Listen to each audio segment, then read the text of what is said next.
도토의 이야기 나라.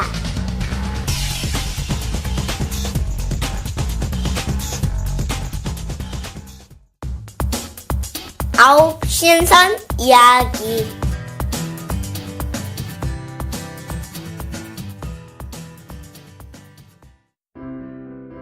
지금으로부터 400여 년 전 임진왜란이 일어난 해의 일이에요. 임진왜란은 임진년인 1592년에 왜적들이 우리나라를 침략해 한강 이북까지 밀고 올라왔던 사건을 말하는 것이죠. 훗날 이순신 장군을 포함한 용맹스럽고 지혜로운 선조들의 도움으로 모두 물리칠 수 있었지만 초기에는 나라의 군사들만으로는 갑작스러운 왜적들의 공격을 당해낼 수가 없었어요. 전국 곳곳에서는 백성들 스스로 마을을 지키기 위한 의병들이 일어났고 그 덕분에 왜적들을 물리치고 마을의 안전을 유지할 수도 있었어요. 왜적들이 곧 우리 마을로도 쳐들어올 텐데 걱정이네요. 그러게요. 빨리 짐을 꾸려 북쪽으로 피난을 가야 하지 않을까요? 왜적들이 한양을 향해 빠른 속도로 진격하고 있던 어느 날 한강 이남에 위치한 마을에도 곧 왜적들이 들이닥칠 것이라는 이야기가 돌고 있었어요. 마을 사람들은 모두 불안에 떨기 시작했죠. 걱정 마세요. 우리 마을은 어르신들이 지켜줄 거예요. 느티나무 아래 어르신들 말이냐? 그렇게 연로하신 분들이 어떻게 마을을 지킬 수가 있겠어? 한강의 남쪽 마을에는 많은 경험과 지혜를 가진 노인 9분이 살고 있었어요. 마을에서 어려운 일이 있을 때마다 지혜로운 의견으로 이겨낼 수 있도록 도움을 주시는 분들이었죠. 비록 나이가 많은 할아버지들이었지만 젊은이들 못지않게 건강하고 지식이 많은 노인들이었어요. 어르신들이 지혜롭긴 하지만 이번에는 달라. 총칼을 앞세우고 달려드는 왜적들을 무슨 수로 막느냐는 말이지. 젊은이들도 당해내지 못할 거라고. 아니에요. 어르신들은 틀림없이 방법을 알고 계실 거예요. 9명의 노인이 지혜롭다는 것은 누구나 알고 있었지만 어른들은 왜적의 침략은 경우가 다르다고 이야기해 주었어요. 피난을 가기 위해 짐을 꾸리는 사람들도 있었죠. 그렇지만 한 아이만큼은 이번에도 노인들이 마을을 지켜줄 것이라고 굳게 믿었어요. 아이는 마을 가운데에 있는 커다란 느티나무 아래로 달려갔죠. 어르신들, 왜적들이 곧 몰려올 거래요. 느티나무 아래에서는 9명의 노인들이 모여 앉아 장기를 두고 있었어요. 일부는 낮잠을 자기도 하고 평화롭게 책을 읽고 있기도 했죠. 그래, 걱정하지 말거라. 이미 알고 있단다. 노인들은 아이의 걱정과 달리 왜적들이 침략할 것을 이미 알고 있었다는 것이었어요. 노인들은 다음날 날이 밝으면 왜적들이 마을로 들어올 것이지만 마을 사람들 모두가 힘을 합친다면 물리칠 수 있을 것이라고 이야기해 주었죠. 이윽고 다음날 날이 밝자 노인들은 마을 사람들에게 모두 마을의 남쪽으로 모이라고 말했어요. 마을 사람들은 도끼나 곡괭이, 삽 등 무기가 될 만한 것들을 들고 왜적의 침입이 예상되는 남쪽으로 모여들었죠. 우리 마을이 왜적들의 손에 들어간다면 왜적들은 한강을 건너 한양 전체를 쉽게 점령해버릴 것입니다. 반드시 우리가 힘을 합쳐 왜적들을 물리쳐야 합니다. 9명의 노인들은 비록 나이가 들고 젊은이들보다는 힘이 약해 보였지만 마을과 나라를 지켜야겠다는 신념만큼은 누구보다도 강한 분들이었어요. 정오 무렵이 되자 노인들이 말했던 것처럼 많은 수의 왜적들이 마을의 남쪽에 나타났어요. 그 수는 수천 명에 다다를 정도였죠. 우린 어린아이와 여자들까지 합쳐도 고작 500명밖에 되지 않습니다. 어떻게 저 많은 왜적들을 물리칠 수 있겠습니까? 지금이라도 강을 건너 도망가야 하지 않을까요? 겁에 질린 마을 주민들이 웅성거리기 시작했어요.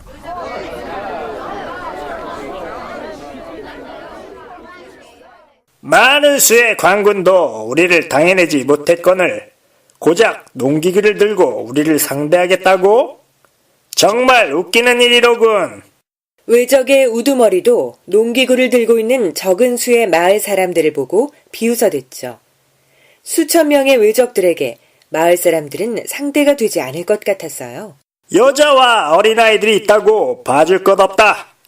마을을 쓸어버리고 한강을 건너가도록 하자. 모두 공격! 외적들의 우두머리가 신호를 보내자 총과 칼을 든 외적들이 일제히 마을 사람들을 향해 달려들기 시작했어요. 그런데 바로 그때 9명의 노인들 중에서 한 노인이 커다란 지팡이를 들고 앞으로 나섰죠. 바람이여 불어라! 노인이 지팡이를 들어 공중으로 휘젓자 커다란 회오리 바람이 불더니 한 무리의 외적들이 바람에 날아가 버리는 것이었어요. 아니 저건 뭐지? 뭘 꿈을 대고 있느냐? 계속 공격! 다소 놀라기는 했지만 외적장은 계속해서 공격을 지시했어요. 외적들은 다시 진격을 시작했죠. 그러자 이번에는 9명의 노인 가운데 다른 한 명이 지팡이를 들고 앞으로 나섰어요. 빛이여, 저들을 비추어라! 노인이 지팡이를 휘젓자 한 줄기의 눈부신 빛이 하늘에서 내려오더니 외적들을 향해 강하게 비추기 시작했어요. 눈이 부셔 앞으로 나아갈 수 없게 된 외적들이 잠시 주춤하는 사이 9명의 노인들이 한 명씩 번갈아 나오며 지팡이를 휘둘렀어요. 한 노인은 지팡이로 물을 불러와 외적들을 떠내려가게 했고 한 노인은 불을 불러와 불공격으로 외적들을 물리쳤죠. 땅이여, 갈라져라! 어떤 노인은 지팡이를 땅에 꽂으며 외치자 외적들이 있는 곳에 땅이 갈라지고 외적들은 땅속으로 사라지고 말았죠. 또 한 노인이 구름을 외치자 외적들이 있는 곳은 구름으로 휩싸여 한 치 앞도 볼 수 없게 되기도 했어요. 그 사이 다른 노인이 지팡이로 돌을 불러오자 하늘에서는 커다란 바위가 떨어져서 외적들을 공격했죠. 외적들은 혼비백산하여 도망치려 했어요. 나무들이여, 적들의 말을 묶어라!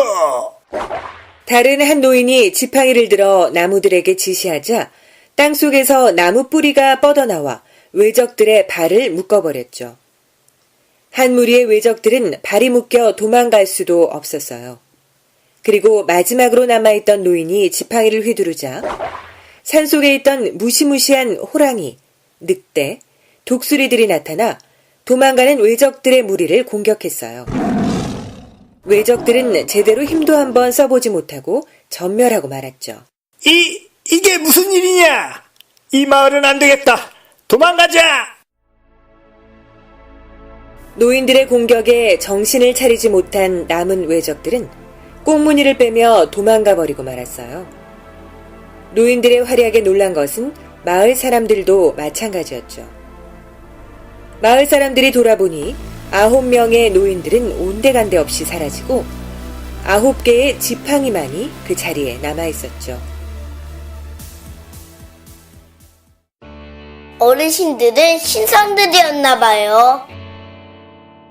아이의 말대로 9명의 노인들은 그냥 평범한 노인들이 아니었어요.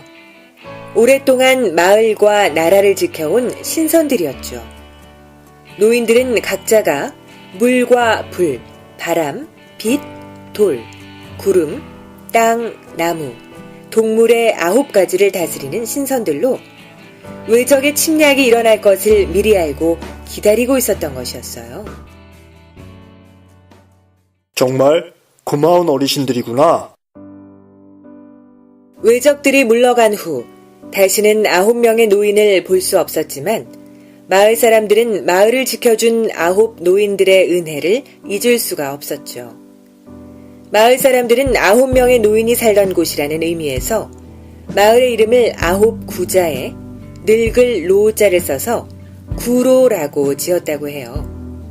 지금도 한강의 남쪽에는 한자로 아홉 구자와 늙을 로자를 쓰는 구로구와 구로동이 있는데 이것의 유래는 바로 마을을 지킨 9명의 노인에게서 비롯된 것이랍니다.